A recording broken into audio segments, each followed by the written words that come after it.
Welcome. Today is March 17th, 2022, and you're listening to the Caravan Podcast, a venture of the Herbert and Jane Dwight Working Group on the Middle East and the Islamic World at the Hoover Institution. The working group publishes research and commentary on the Middle East with questions for U.S. policy. You can find our work at www.hoover.org/caravan. I'm Cole Bunzel, a Hoover Fellow and member of the working group, and today I am pleased to be joined by Anna Borshchevskaya, who is a senior fellow at the Washington Institute for Near East Policy, focusing on Russia's policy toward the Middle East. Anna is also the author of the excellent new book, Putin's War in Syria, Russian Foreign Policy and the Price of America's Absence, which chronicles the Russian military intervention in Syria beginning in 2015, and that continues to this day. She's also a close observer of Russian policy more generally and has written much about the ongoing war in Ukraine. So Anna is really the ideal guest to have on to help us make sense of both the Russian intervention in Syria and in Ukraine, as well as the relationship between these two. So Anna, thank you very much for coming on the Caravan Podcast. Oh, it's my pleasure to be here. Great. So as I mentioned, I want us to talk about both the crisis in Ukraine as well as the intervention in Syria, since it seems to me that the two are in fact related. They speak to Moscow's growing geopolitical ambitions, a growing defiance and pushing back against the West in favor of friendly autocracies. But there's, of course, much more to it than that. I thought I'd kick us off by bringing up something that I noticed in President Putin's speech on February 24th, in which he announced and sought to justify the incursion into Ukraine. And what was interesting to me was that he actually referred to Syria on two occasions. And this is what he said on one of those, after he criticized Western support for the armed opposition to President Assad of Syria. Quote, in 2015, we used our armed forces to create a reliable shield that prevented terrorists from Syria from penetrating Russia. This was a matter of defending ourselves. We had no other choice, end quote. And he goes on to link this idea that he had no choice in Syria but to invade to the idea that he had no choice but to invade in Ukraine in order to protect Russia from, in this case, the so-called far-right nationalists and neo-Nazis allegedly being propped up by the West. So that would seem to be how Putin, at least in his mind, how he looks at the linkage between these two conflicts. But I wanted to turn it to you to get your perspective. How do you see the nexus between these two Russian interventions, the one in Syria and the one in Ukraine? Do they stem from a similar geopolitical calculus, or are they more or less distinct in their motives and ambitions? Well, they very much stem from the same geopolitical calculus, and I'm really glad that you brought up these quotes, Cole, because I think they're really critical in helping us understand the connections. What these quotes speak to a little bit more broadly is two things. First, Putin's overall aim to erode the liberal rules-based global order. And for as different as the Syria interventions and Ukraine interventions were in terms of how they played out, the one common thread is that both are about eroding the US-led global order. They're both about playing out the Cold War with an alternate ending, and ultimately pressing for changing the European security architecture. My second point relates to the first, and it's a little bit more. It's a little bit broader. It's a little bit more historical. When the Russian state looks at the world, we in the West, we tend to separate the European and Middle East theaters. And since the end of the Cold War, especially, there's been a significant decline, unfortunately, in looking at Russia's Middle East activities. The overall emphasis has been much more balanced in favor of what Russia does in Europe. But the fact of the matter is, historically, really from the founding of the Russian state, the state always looked at what it called, quote unquote, its soft, vulnerable underbelly. And that is a region that includes the Middle East, Central Asia, and the Caucasus, and the Black Sea, sort of that entire body of water and land as its soft underbelly. And this is where the state historically felt more vulnerable and sought to project power to establish a permanent military foothold, not just in the Black Sea, but in the Eastern Mediterranean. And there were the linkages between the two were very direct. So if we look at the Ukraine intervention now, for the first time, the Russian state has a permanent military presence on the Eastern Mediterranean, along with the Black Sea, the Sea of Azov, the sort of triad. So in that sense, there's simply less separation in the Russian state mind that we have in the West. That's really interesting. So you would you say that it's actually not a historical anomaly for Russia to seek to project power in both of these what we see as separate theaters? That's exactly right. It is not at all a historical anomaly. It is actually an anomaly for Russia not to be projecting power in these regions. In fact, Catherine the Great had occupied basically what is now Beirut for approximately 2 years. And from the readings that I've done by other scholars who did really good work on this, they noted that the Russian military had written up detailed maps of that region. You don't start making detailed maps if you don't intend to stay.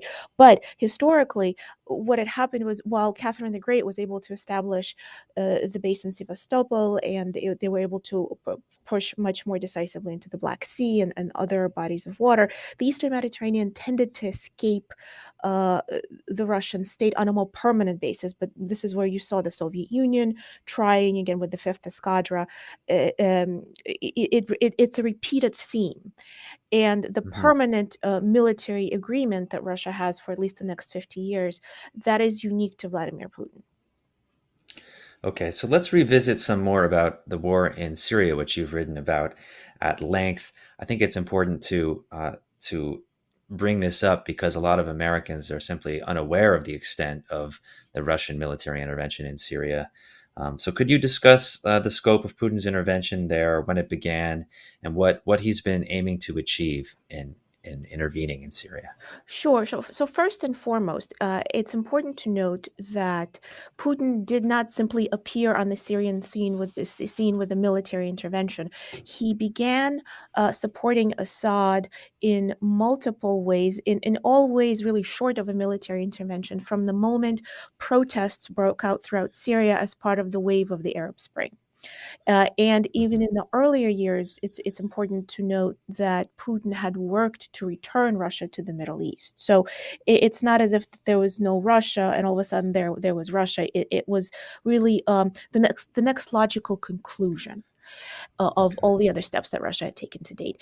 And perhaps most importantly, Putin had perceived the West as weak and risk averse, which gave him added confidence to intervene. So it's not so much that he competed with the West for Syria and won, as it was a one sided competition where the West simply was not interested really in challenging him. Another key point to note is that in 2013, President Obama famously drew the so-called red line on foreign intervention against the Assad regime if Assad used chemical weapons. Assad did use chemical weapons, and rather than enforce the threat, um, Obama rushed to accept Putin's counteroffer of diplomacy in removing of Assad's chemical weapons. There were two problems with that. First, it was naive to expect Assad's chief ally to truly disarm him, and the entirety of chemical weapons arsenal was not really removed.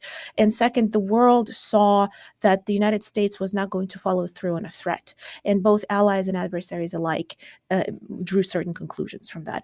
And so it's the next year that Putin annexed Crimea from Ukraine, and then the following year he went into Syria militarily. When he did Mm. go into Syria, I guess a few things to note. It was a limited intervention. Focused primarily on use of aerospace forces with a naval component and a small contingent of elite ground troops. So this was a very surgical intervention aimed precisely at establishing deterrence against the West rather than fighting radical extremists that Putin said Russia was fighting against. And I'm happy to speak more detail about that, but that's the key point. Okay. Yeah, one other question I have, because we're seeing some of these words come up, the Russian playbook in Syria and bombarding cities like Mhm. Aleppo. How much was Russia involved in kind of bombarding cities like Aleppo? Russia was very much involved, and in fact, like so many others who had watched the Russian campaign in Syria, my initial reaction the moment Russia began discussing so-called humanitarian corridors with Ukraine began was a flashback to Syria, because Putin had helped Assad bomb hospitals. They concluded that anybody that had a weapon who was anti-Assad was a legitimate target, and the underlying premise of this tactic is simply um, twofold. First, demoralizing the civilian population into acceptance of Assad, and second, using these brutal tactics to push civilian populations into Assad-controlled territories and also buy him time so he could regroup and ultimately gain ground. And that's exactly what happened time and time again in Syria. Whether there was a ceasefire or a de-escalation agreement, Russia served as a guarantor of a number of them, and all of them broke down. All of them ultimately helped Assad gain ground. Okay, so that is what is meant by the Russian playbook, Yes. I suppose. I want to turn to something that is fairly well known. This is in October 2015. President Obama famously predicted that Russia, this is shortly after its intervention in Syria, that Russia would become bogged down in a, quote, quagmire in Syria. But that surely did not transpire. So how, in your view, was Putin able to avoid being bogged down in a quagmire in Syria? Why was President Obama wrong here? Sure, and my book goes into a lot more detail about this, because President Obama, like frankly so many other analysts, was thinking about the Soviet invasion of Afghanistan, and the assumption was that this will be another Afghanistan for Russia. Right. But if we looked at how Russia actually conducted its campaign, it was precisely designed to avoid an Afghanistan. They learned from that experience and did not want to repeat it. So first, very limited ground troop contingent, focus on aerospace forces to reduce the number of casualties. And what the Russians had done is they unveiled what's called an A2AD kind of laydown by bringing in the S-400s, which is basically covering Syrian airspace. The idea was here again. What this laydown shows is that while they talked about targeting terrorists, ISIS never had an air force. So the purpose for bringing in an air force was really not about targeting ISIS. It was more about a message to us, to the West. Um, Mhm. the second key component of how Putin kept this limited is he relied chiefly on Iran and its proxies, as well as other actors, but chiefly Iran really, to do most of the heavy lifting. So the bulk of the people who were dying in Syria were Iranians. It was Iran that expended a lot of blood and treasure in Syria, and Russia was sort of able to capitalize on that. And another key component was diplomacy, very much an underappreciated aspect of the Russian campaign, because the military campaign was far more front and center in the news. Putin Mhm. was able to do two things. He convinced the West that Russia could be part of a solution, and many Western policymakers bought into the idea that Russia could be helpful in Syria, just like the chemical weapons example. Uh, uh, and it was very tempting. It was incredibly tempting because there was a grain of truth to that narrative, and Western policymakers who did not want to get involved to begin with, who were cautious, a little bit cautious about getting too involved in Syria, were very much willing to believe that idea. And the second piece of it has to do with Putin's broader Middle East approach that he pursued from the very beginning of coming to power, and that was building contacts with all major actors on the ground who were conflicting with each other. What he did is he positioned Russia as a mediator, and he was able to promise something to each side, and ultimately many of those promises went unfulfilled, really most of them, but each side felt that Russia had leverage over it and saw Russia as important. So, these are some of the key components of how Putin kept the intervention limited in scope, and ultimately, it achieved a key objective of keeping Assad in power, Mhm. pushing back against American influence. This was a very much a zero sum approach, and it provided Russia with a permanent military presence in a strategically vital part of the world where it always wanted to have that military foothold. Okay, I see a lot of ominous premonitions from the case of Syria for the case of Ukraine, including the so called Russian playbook of Mm. bombarding cities, kind of insincere diplomatic maneuvering. Um, But let's turn to the war in Ukraine now, and with everything that we've said about Syria in mind, you've been very critical of the policy that we've adopted for Syria. So, what lessons do you think that the West might learn from the experience in Syria that could apply to Ukraine? I know you've written that Washington needs to show Putin that this, and I'm quoting you here, that this will not be the limited intervention he was able to get away with in Syria. So how do we succeed in making that true? Sure. Well, so the first lesson is that Putin has never paid a price for his intervention in Syria. He's never paid a serious price, frankly, for his previous wars in Georgia and for his illegal annexation of Crimea and the subsequent fighting that he started in Eastern Europe. So, what brings us to the tragedy of today? We are where we are today at a time when Putin has simply never paid a price for what Right. he had done, and instead felt continuously emboldened. And perhaps due to this feeling of emboldenment, there's a good Russian expression that appetite comes with eating. Frankly, I think it exists in English as well. Yes. And I think this is sort of, again, what brings us to today. Now, what's clear is that unlike in Syria, Putin has miscalculated on an astonishing scale. The Kremlin expected the Kiev government to fall in 2 days. But two things stand out about this. This conflict, first of all, this conflict is already the largest war we saw in Europe since World War II. The rate of refugee flows is also on World War II levels. We're now at 3 million people in 3 weeks. The scale of destruction, devastation. Um, as a Russia analyst, I think what is incredibly disheartening is that this is what it took for the West to Mhm. finally begin to reassess where it had gone wrong in looking at Russia's strategy, looking at Vladimir Putin in particular, looking at the Russian state overall, and that it didn't have to be this tragic. This is a very hard lesson to learn. And to go back to the second part of your question, what we need to do, we need to make sure that Putin gets the kind of loss that he does not recover from. Mhm. Because for all the differences that we now see in the Ukraine campaign in terms of the heavy casualties that Russia is suffering, in terms of the international isolation, the sanctions, and so forth, there's a lot still that the Russian military can bring to bear on Ukraine. This is not over by a long shot.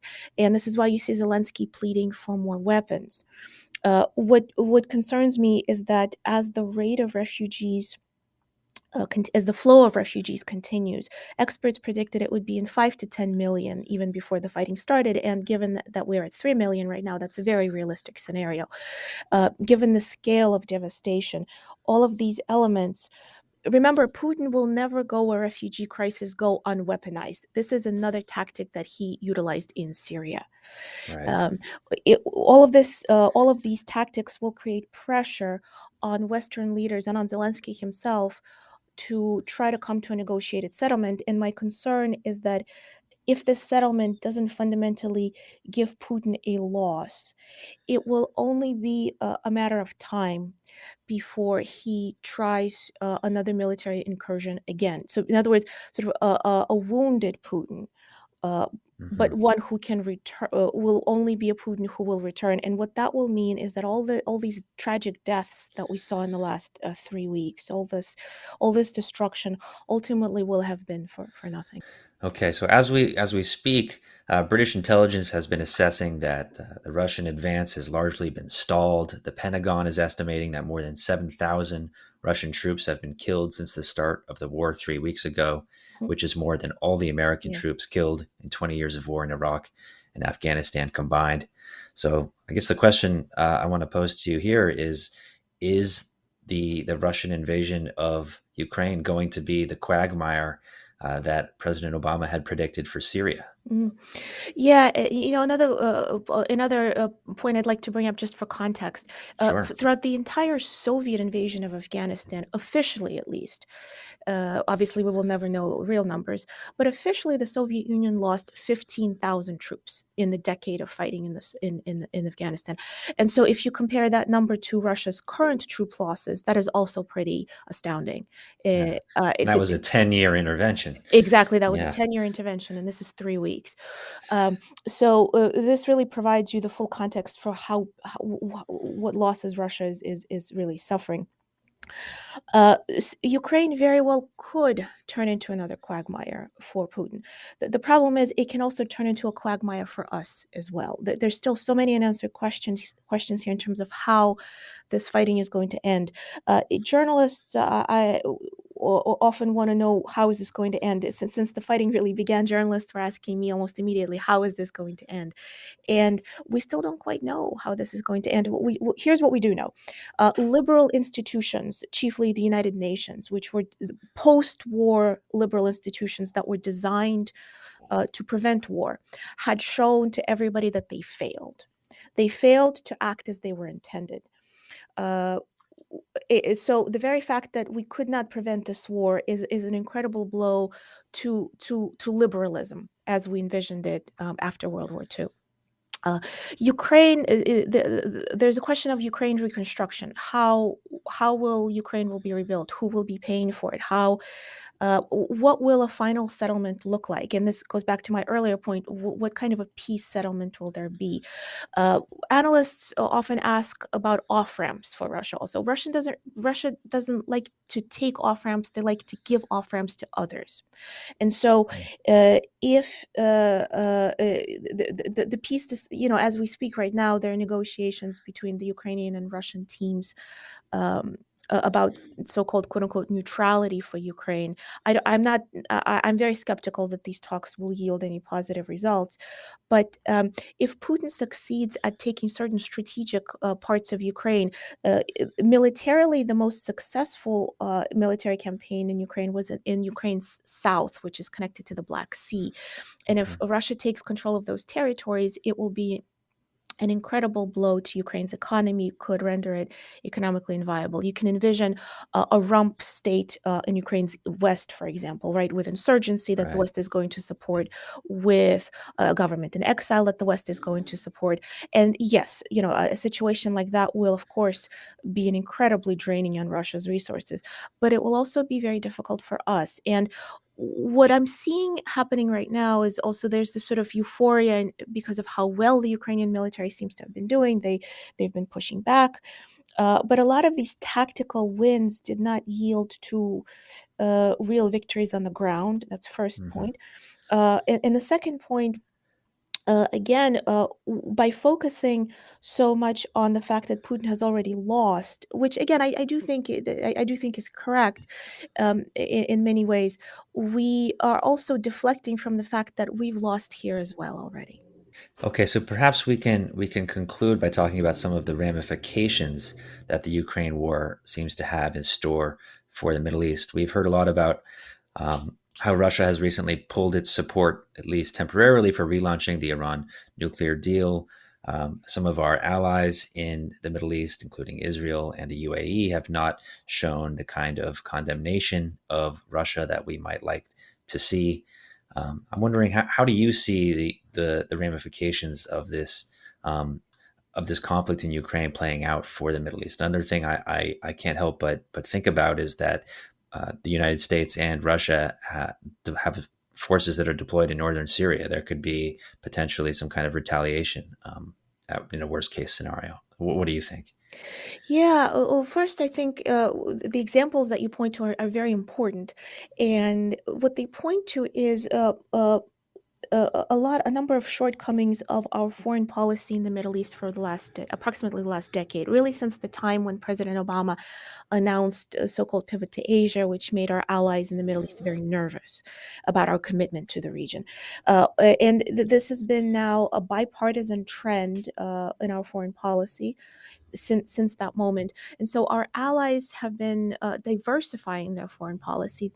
They've concluded that it's not so much that they want to move away from the United States necessarily. It's that they want to have other options. And so they're cultivating other powers. They've been cultivating Russia and China. And they also oftentimes feel, now we can discuss whether it's right or wrong, but from their perspective, there's a complete mismatch in terms of how we view the relationship and how they view the relationship. For example, with the UAE, we felt that we gave them our best state-of-the-art weaponry. We did the best we possibly could. We were a good ally, but from their perspective, what they wanted was not the weapons, but also the designation of Houthis as terrorists. And that's just the most recent example, right? And so this speaks to our misunderstanding of the region and how I think we've been losing the region perhaps more than we recognize. Well, that's very, very concerning way to end this podcast, but that's how we will do it. Anna Borshchevskaya, thank you very much for being on the Caravan Podcast. I highly recommend that you check out her book, Russia's War in Syria, as well as her more recent commentary on the crisis in Ukraine, which you can find on her Washington Institute profile. Please subscribe to the Caravan Podcast. We will be back soon for another episode. Thank you very much. This podcast is a production of the Hoover Institution, where we advance ideas that define a free society and improve the human condition. For more information about our work, or to listen to more of our podcasts, or watch our videos, please visit hoover.org.